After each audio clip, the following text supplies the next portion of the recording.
नमस्कार, आप देख रहे हैं झारखंड 24/7 और मैं हूं आपके साथ सिमरन कहा। झारखंड विधानसभा चुनाव के दूसरे चरण के लिए 18 नवंबर दिन सोमवार यानी कि आज से चुनाव प्रचार का शोर थम जाएगा। दूसरे चरण के 38 सीटों पर मतदान होगा। सभी पार्टियों ने जमकर जोर लगाया। अब जनता के बीच जगह बनाने में कितनी सफल रही ये तो 23 नवंबर को पता चलेगा।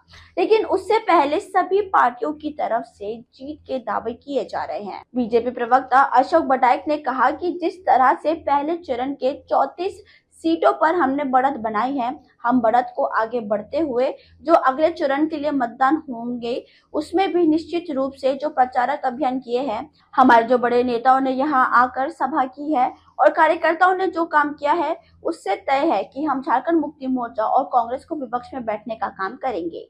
उन्होंने कहा कि 20 नवंबर को दिखेगा कि जिस तरह से पहले चरण में महिलाओं ने मतदान किए एनडीए के पक्ष में, उसी तरह से महिलाएं मुखर होकर रोटी माटी बेटी को बचाने के लिए एनडीए के पक्ष में मतदान करेंगी। वहीं दूसरी तरफ आजसू प्रवक्ता परवाज खान ने कहा कि दूसरे चरण में चुनाव होंगे तब जनता चुनाव लड़ेगी।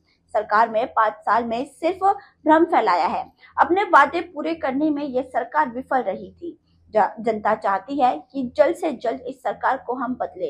जेएमएम प्रवक्ता डॉक्टर तनुज खत्री ने भी कहा कि जिस तरह से एक आदिवासी मुख्यमंत्री हेमंत सोरेन को 5 महीने षड्यंत्र के तहत जेल में रखा गया, इसका बदला संथाल की जनता बीजेपी से लेने जा रही है। ये लोग संथाल को बांटने की बात करते हैं, लेकिन झारखंड एक है और एक बार फिर से हेमंत सोरेन के नेतृत्व में इंडिया गठबंधन सरकार बनने जा रही है।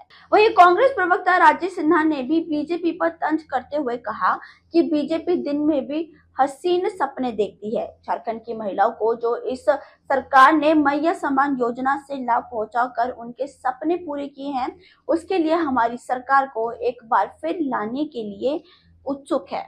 इनको सपने देखते हैं तो देखने दीजिए। झारखंड विधानसभा चुनाव के दूसरे चरण के लिए 18 नवंबर दिन सोमवार यानी कि आज से चुनाव प्रचार का शोर थम जाएगा।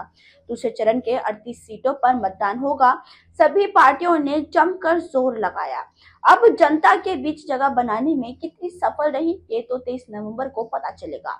लेकिन उससे पहले सभी पार्टियों की तरफ से जीत के दावे किए जा रहे हैं। बीजेपी प्रवक्ता अशोक बटाइक ने कहा कि जिस तरह से पहले चरण के 34 सीटों पर हमने बढ़त बनाई है, हम बढ़त को आगे बढ़ते हुए जो अगले चरण के लिए मतदान होंगे उसमें भी निश्चित रूप से जो प्रचारक अभियान किए हैं, हमारे जो बड़े नेताओं ने यहाँ आकर सभा की है और कार्यकर्ताओं ने जो काम किया है उससे तय है कि हम झारखंड मुक्ति मोर्चा और कांग्रेस को विपक्ष में बैठने का काम करेंगे। उन्होंने कहा कि 20 नवंबर को दिखेगा कि जिस तरह से पहले चरण में महिलाओं ने मतदान किए एनडीए के पक्ष में, उसी तरह से महिलाएं मुखर होकर रोटी माटी बेटी को बचाने के लिए एनडीए के पक्ष में मतदान करेंगी। वहीं दूसरी तरफ आजसू प्रवक्ता परवाज खान ने कहा कि दूसरे चरण में चुनाव होंगे तब जनता चुनाव लड़ेगी। सरकार में 5 साल में सिर्फ भ्रम फैलाया है। अपने वादे पूरे करने में ये सरकार विफल रही थी। जनता चाहती है कि जल्द से जल्द इस सरकार को हम बदले। जेएमएम प्रवक्ता डॉक्टर तनुज खत्री ने भी कहा कि जिस तरह से एक आदिवासी मुख्यमंत्री हेमंत सोरेन को 5 महीने षड्यंत्र के तहत जेल में रखा गया, इसका बदला संथाल की जनता बीजेपी से लेने जा रही है।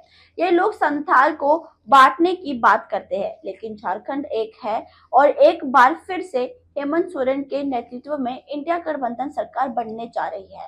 वहीं कांग्रेस प्रवक्ता राजेश सिन्हा ने भी बीजेपी पर तंज करते हुए कहा कि बीजेपी दिन में भी हसीन सपने देखती है। झारखंड की महिलाओं को जो इस सरकार ने मैया समान योजना से लाभ पहुंचाकर उनके सपने पूरे किए हैं, उसके लिए हमारी सरकार को एक बार फिर लाने के लिए उत्सुक है। इनको सपने देखते हैं तो देखने दीजिए।